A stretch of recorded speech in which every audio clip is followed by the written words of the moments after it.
नमस्कार, मैं रीना आर्या आप लोगों के समक्ष घनानंद का सवैया की व्याख्या लेकर आई हूँ। घनानंद रीति काल की रीति मुक्त काव्य धारा के प्रतिनिधि कवि हैं। उन्होंने अपनी रचना सुजान हित में स्वयं को नायिका यानी प्रियतमा के रूप में तथा अपनी प्रेयसी सुजान को नायक यानी प्रियतम के रूप में देखा है। आज हम घनानंद का सवैया चाह बढ़ियो चित्त चाक चढ़ियो की व्याख्या करेंगे। सवैया है, चाह बढ़ियो चित्त चाक चढ़ियो सो फिर तितहि इतने कुना धीजे। नैन थके छवि पान छके घन आनंद लाज त्यो रीझे निभीजे। मोह में आवरी हवे बुद्धि बावरी सीख सुने ना दशा दुख छीजे। देह दहे ना रहे सुधि गेह की भूली हूँ नेह को नाव न लीजे। अब हम इसका प्रसंग देखते हैं। प्रसंग है, यह पद्य कविवर घनानंद द्वारा विरचित रचना सुजान हित में से लिया गया है। इसमें चित्त, नेत्र, लज्जा, बुद्धि और सुधि सबको प्रेम के कारण अव्यव स्थित दिखाया गया है। इसमें कोई अपने स्वाभाविक रूप में नहीं है, इसलिए प्रेम का नाम भी लेना वह नायिका ठीक नहीं समझती। किंतु विलक्षणता यह है कि स्वयं उस नेह को छोड़कर इन दुखों से मुक्त नहीं हो जाती, उस जलन में ही उसे सुख मिलता है। अब हम इसकी व्याख्या करेंगे। व्याख्या के लिए प्रथम पंक्ति है, चाह बढ़ियो चित्त चाक चढ़ियो सो फिर तितहि इतने कुना धीजे। इसमें प्रेम की विकलता का अनुभव करती हुई नायिका कहती है कि हृदय में चाह यानी प्रणय की आकांक्षा के बढ़ने का परिणाम यह हुआ कि चित्त चाक पर चढ़ा रहता है, एक पल भी स्थिर नहीं रहता। चित्त वहीं घूमता रहता है जहाँ प्रिय है, यहाँ मेरे पास थोड़ी देर के लिए भी नहीं आता। अर्थात प्रेम पथ की रीति बड़ी ही निराली और कष्टदायक है।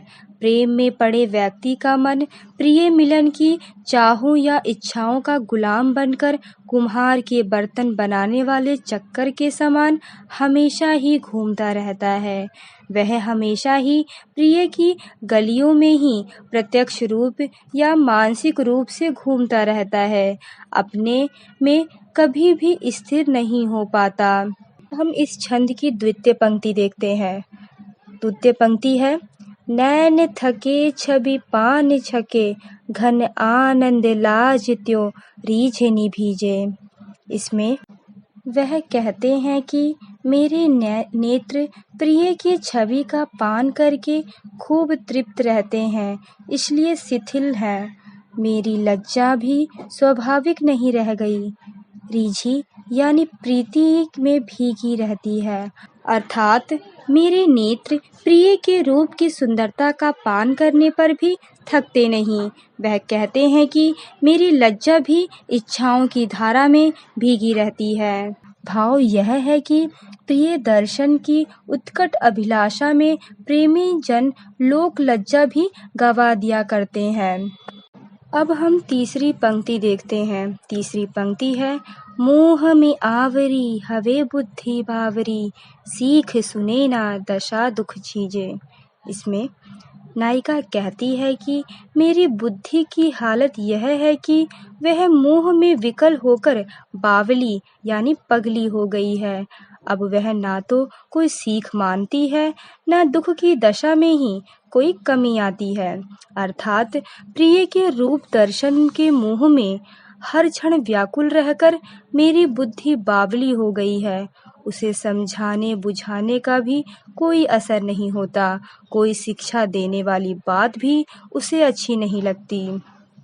अब चतुर्थ पंक्ति देखते हैं। चतुर्थ पंक्ति है, देह दहे न रहे सुधि गेह की भूली हूँ नेह को नाव न लीजे। अंतिम पंक्ति में कहा गया है कि इसी प्रेम के कारण से रात दिन मेरी देह जलती रहती है। गृहिणी कहती है कि वियोग ज्वाला से घर बार की सुधि नहीं रह गई, इसलिए वह दूसरों से कहती है कि भूल कर भी इस स्नेह का नाम नहीं लेना चाहिए, क्योंकि इसके चक्कर में पड़ जाने पर मन प्राण जलते रहते हैं और घर बार की सुधि नहीं रह जाती। अर्थात प्रिय विरह के दुख में मेरे तन मन की दशा दिन प्रतिदिन क्षीण एवं दुखी होती जाती है। मेरा शरीर वियोग की आग में हमेशा तिल तिल जलता रहता है। इस वियोग पीड़ा के कारण घर बार की भी याद मुझे नहीं रहती। सब कुछ भूल भाल कर अप्राप्त प्रिय की चिंता में मैं लीन रहती हूँ। इसलिए वे कहती हैं कि मनुष्य को कभी भूल कर भी प्रेम का नाम नहीं लेना चाहिए, अर्थात प्रेम मार्ग से कोसों दूर रहना चाहिए। अब हम इसका विशेष देखते हैं। विशेष पॉइंट्स में है। पहला पॉइंट है, इस छंद में प्रेम से मिलने वाली पीड़ा का उल्लेख करते हुए स्नेह का नाम लेना वर्जित किया गया है। दूसरा पॉइंट है, मुहावरों की सादगी और भाव व्यंजना की दृष्टि से अत्यंत महत्वपूर्ण छंद है। तीसरा पॉइंट है, प्रेम प्रमत्त यानी प्रेम में पड़े हुए चित्त और शरीर की एक एक मुद्रा का अंकन बड़ी कुशलता से हुआ है। फोर्थ पॉइंट है, पद्य की भाषा ललित, मधुर एवं संगीतात्मक है। फिफ्थ पॉइंट है, चाक चढ़ियों में अनुप्रास अलंकार है। धन्यवाद।